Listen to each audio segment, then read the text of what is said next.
A graça e a paz, queridos. Continuamos aqui com a leitura do livro de Romanos e hoje nós vamos ler o capítulo 9. Ainda continuamos nesse cenário. E olha só, eu separei uns versículos aqui muito, mas muito importante mesmo, e eu preciso muito da sua atenção. Eu acredito que isso vai vir como revelação no seu espírito.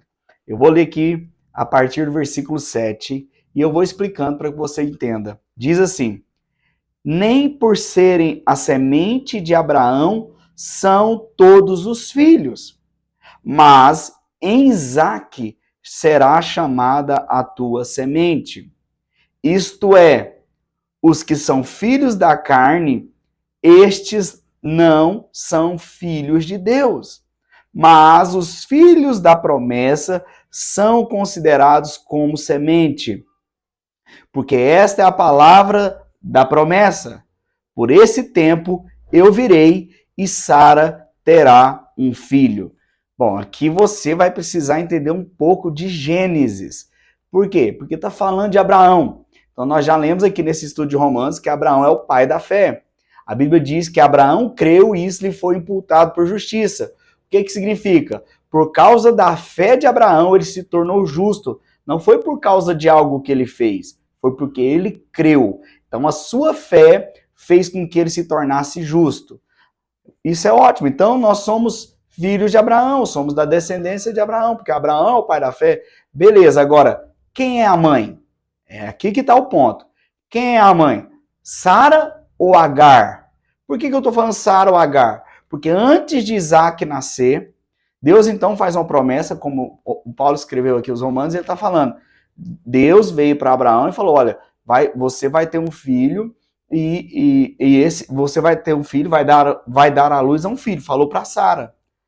Só que Sara pegou a sua escrava, sua serva, que era Agar, e deu para o seu marido, porque estava demorando muito ela engravidar, e ela queria que seu marido tivesse um filho. Então ela pega a sua escrava e põe o seu marido para deitar com ela, para que ela pudesse engravidar, e Abraão pudesse ter um filho, então nasce Ismael. Só porque a promessa de Deus para Abraão ter um filho era com Sara e não com Ismael. Então o filho de Sara, que logo depois ela engravida e nasce Isaac, então Abraão tem Ismael e tem Isaac, o filho com a escrava e o filho com a esposa. Então Deus, aqui Paulo está falando, está trazendo à luz para nós que o filho da promessa é Isaac. Quem é da descendência é da descendência de Abraão e Isaac, não de Abraão e Ismael. Porque a promessa de Deus foi Isaac e não Ismael. Agora você vai entender o que eu vou falar. Quem é da linhagem de Ismael? Tem esses dois grupos de pessoas na vida da igreja. A linhagem de Ismael é a linhagem daqueles que vivem debaixo da lei. Porque a escrava, Agar, a escrava era mãe de Ismael. Então, esses são filhos da lei, esses vivem debaixo da lei, porque ainda são escravos. Agora, quem é da linhagem de Isaac são filhos de Abraão e Sara. Esses estão debaixo da promessa. Esses não é por causa da lei que eles se tornam justos, mas por causa da sua fé. Agora, da linhagem de Ismael, tenta se justificar, porque o escravo está sempre tentando fazer alguma coisa para poder ser recompensado. Agora, da linhagem de Isaac, essa é a linhagem daqueles que de fato creem em Abraão, como eu falei no início.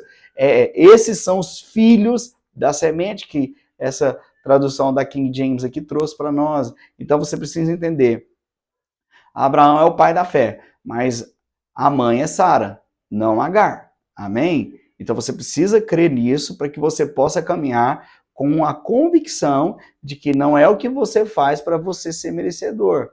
Por quê? Porque essa é a mentalidade de escravo.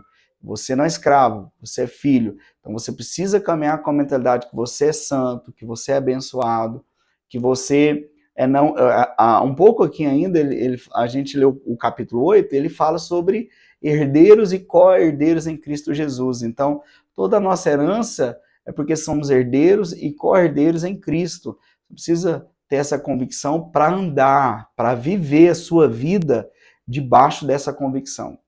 Então, você precisa entender que você é da linhagem de Abraão, sim, porque você creu, e por você crer, você se torna justo, mas você não é da linhagem de Agar. você é da linhagem de Abraão e Sara, porque é o Deus de Abraão, de Isaac e de Jacó. Entenda isso, caminhe com essa convicção de que você é justo por causa da sua fé e não das suas obras. Tudo que você faz, a vida em santidade, a vida que você vive hoje no seu espírito, não é porque você está tentando convencer Deus a te recompensar, é porque você tem essa natureza. Amém? Deus abençoe, um grande abraço.